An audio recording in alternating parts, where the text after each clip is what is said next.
आज का हमारा टॉपिक है wind and it's action on the earth surface. Wind कहा जाता है हवा को। अब ये कौन सी हवा की बात हो रही है, इसे हम एक मॉडल से समझ लेते हैं।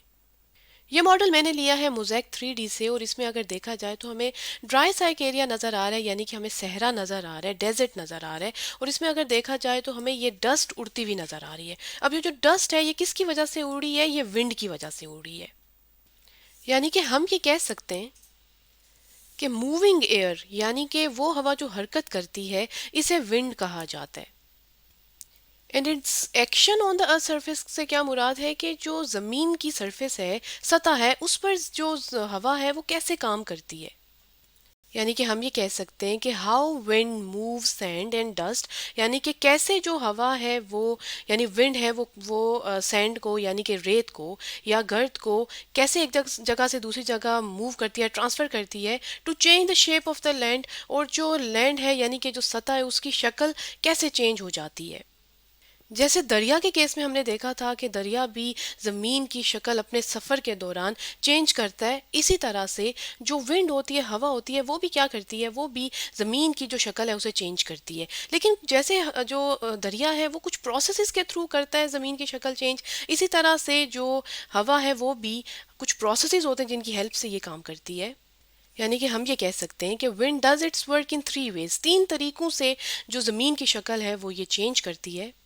पहले प्रोसेस को विंड इरूजन कहा जाता है, दूसरे प्रोसेस को विंड ट्रांसपोर्टेशन कहते हैं, जबकि तीसरा प्रोसेस है विंड डेपोजिशन का। और ये तीन प्रोसेसेस हैं जो बहुत इंपॉर्टेंट है, और आज की वीडियो में हमने इन्हीं के बारे में डिटेल से समझना है। अब यहाँ पर मैं आपको एक और चीज़ बताती चलूँ कि जो विंड होती है वो सबसे ज़्यादा जो स्ट्रॉन्ग होती है वो ड्राई एरिया में होती है। यानी देखें, जैसे हमें इस पिक्चर में भी डेजर्ट नज़र आ रहा है, तो इसका क्या मतलब है कि जो डेजर्ट एरिया होता है, क्योंकि वहाँ पे बारिशें बहुत कम होती हैं, तो जो विंड होती है, जो हवा होती है, वो जितने भी लैंड फॉर्म्स बना रही होती है वो बहुत प्रोमिनेंट होते हैं। ऐसा नहीं है कि हवा जो है वो बाकी जगहों पे नहीं चल रही होती, लेकिन ज़्यादा जो स्ट्रॉन्ग होती है या तो वो फिर डेजर्ट एरिया यानी ड्राई एरिया में होती है या फिर प्लेटो एरिया में, लेकिन मोस्टली जो लैंड फॉर्म्स होते हैं ये हर जगह ही बना रही होती है। तो चलें अब हम जो ये प्रोसेसेस हैं इन्हें वन बाय वन डिस्कस कर लेते हैं। तो सबसे पहले हम डिस्कस कर लेते हैं कि विंड इरूजन क्या होता है। विंड इरोजन का मतलब होता है wearing away of land by wind, यानी कि वेयरिंग अवे का मतलब है कि ज़मीन को आहिस्ता आहिस्ता तोड़ना। अब ये विंड कैसे इरोड करती है, इसे हम एक वीडियो कह रही हूँ, एक मॉडल से समझ लेते हैं। जैसे अगर हम इस मॉडल पे देखें तो यहाँ पर हमें मुख्तलिफ तरह की रॉक्स नज़र आ रही हैं। जैसे अगर हम मशरूम रॉक की बात करें, जो कि मशरूम की तरह की नज़र आ रही है। अब इसमें होता क्या है कि आप ये देखें, जो विंड है, अगर हम इस वीडियो में देखें तो ये आहिस्ता आहिस्ता इसके नीचे वाले हिस्से को काट रही है, क्योंकि ये जो इसका ऊपर वाला हिस्सा होता है ये सख्त होता है, यानी ये हार्ड रॉक होती है, और जो नीचे वाला हिस्सा है ये सॉफ्ट होता है, तो ये जल्दी इरोड हो जाता है। यानी होती तो ये पहले ऐसी है, यानी एक जो कॉमन रॉक होती है, लेकिन जो विंड है इसकी डायरेक्शन की वजह से, और जो रॉक है क्योंकि ये सॉफ्ट है, तो ये इरोड जल्दी हो जाती है। तो जो डेजर्ट है, सहरा है, या जो विंड है वो कुछ इस तरह से इरोड करती है। अब ये जो विंड इरोड करती है ये भी मुख्तलिफ प्रोसेसेस के थ्रू करती है। यानी कि हम ये कह सकते हैं कि जो विंड इरोजन है ये तीन प्रोसेसेस में डिवाइड हुआ है, यानी कि डिफ्लेशन, एब्रेजन और एट्रीशन। तो सबसे पहले अगर हम डिफ्लेशन की बात करें तो डिफ्लेशन में होता क्या है कि जैसे आप ये देखें, ये हमें सैंड के कुछ ज़र्रात नज़र आ रहे हैं, यानी कि रेत के, और हमें हवा भी यहाँ पे एरोज के थ्रू शो हुई हुई है। अब इसमें होता क्या है कि जो हवा होती है, जैसे हमने डेजर्ट की बात की कि सहरा में बहुत स्ट्रॉन्ग होती है, तो जब ये हवा तेज़ी से चलती है तो ये जो पार्टिकल्स होते हैं सैंड के, क्योंकि इनका वेट बहुत कम होता है, तो ये हवा के साथ क्या करते हैं कि एक जगह से दूसरी जगह ट्रांसफ़र होते हैं। अब ये जो जब ये हवा की वजह से उड़ते हैं, तो जिस प्रोसेस के थ्रू उड़ते हैं इसे डिफ्लेशन कहते हैं। यानी कि हम ये कह सकते हैं कि wind blows away loose sand and dust from the ground, यानी कि हवा क्या करती है कि जो लूज, यानी कि जो छोटे छोटे हल्के ज़र्रात होते हैं रेत के या डस्ट के, उन्हें ग्राउंड यानी कि ज़मीन से उड़ाती है, और जिस प्रोसेस के थ्रू उड़ाती है इसे डिफ्लेशन कहते हैं। डिफ्लेशन के बाद आता है एब्रेयन। अब अब्रेजन में क्या होता है कि जो सैंड के मुख्तलिफ पीसेज होते हैं, यानी जो पार्टिकल्स होते हैं, वो हवा के साथ जब एक जगह से दूसरी जगह उड़ के आते हैं, या हवा में जो मौजूद होते हैं, वो फिर जो रॉक्स होती हैं उनके साथ टकराते हैं। यानी कि हम ये कह सकते हैं कि sand carried by wind hits rocks and wear them away.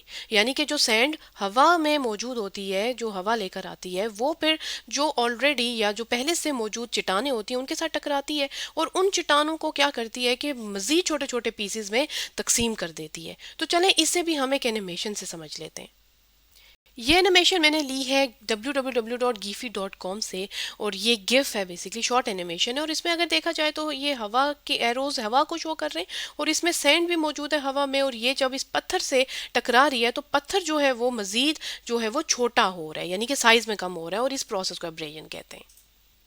Abrasion के बाद आता है अट्रीशन। और अट्रीशन में क्या होता है कि ये जो रॉक के या चट्टानों के पीसेस होते हैं ये क्या करते हैं, ये आपस में टकराते हैं। यानी कि होता क्या है कि sand particles hit each other and become smaller and rounder.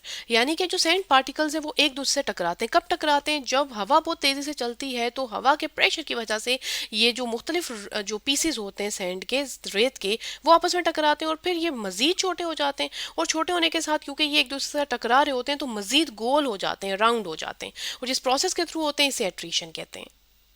अब ये जो तीनों प्रोसेसेस होते हैं उनकी वजह से क्या होता है कि मुख्तलिफ तरह के लैंड फॉर्म्स बनते हैं। जैसे ये मशरूम रॉक है, ब्यूट है, मीसा है, फिनिक्स यार्डन, ये मुख्तलिफ तरह के लैंड फॉर्म्स हैं जो कि बनते हैं। लेकिन ये कैसे बनते हैं ये हम अगले वीडियो में पढ़ेंगे। लेकिन आपने क्या चीज़ याद रखनी है कि जो लैंड फॉर्म्स हैं वो विंड की इरूजन की वजह से भी बनते हैं। तो चलें अब हम बात कर लेते हैं विंड ट्रांसपोर्टेशन की। विंड ट्रांसपोर्टेशन जैसे कि नाम से जाहिर है कि wind carry sand and dust. यानी कि जो विंड है, हवा है, वो अपने साथ क्या करती है, सैंड को, रेत को या फिर डस्ट को यानी कि गर्द को उड़ाकर एक जगह से दूसरी जगह लेकर जाती है, और जिस प्रोसेस के थ्रू लेकर जाती है इसे विंड ट्रांसपोर्टेशन कहते हैं। अब ये जो विंड ट्रांसपोर्टेशन का प्रोसेस है ये भी तीन तरीकों से होता है। तीन इसके फर्दर प्रोसेसेस हैं। पहले को सस्पेंशन कहते हैं, फिर होता है सॉल्टेशन, और तीसरा प्रोसेस है सरफेस क्रीप का। तो चलें अब हम वन बाय वन इन्हें डिस्कस कर लेते हैं।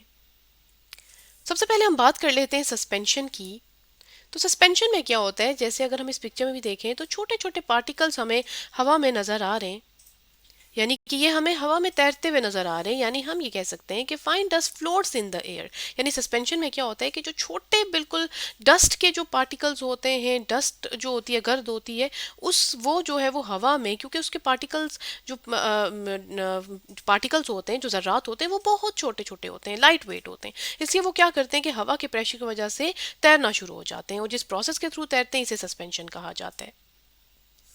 सॉल्टेशन की अगर बात की जाए तो इसमें जो सैंड के पार्टिकल्स हैं वो बड़े हो जाते हैं, और बड़े होने की वजह से क्या होता है कि ये ज़मीन के साथ क्या करते हैं, बाउंस करते हैं, टकराते हैं।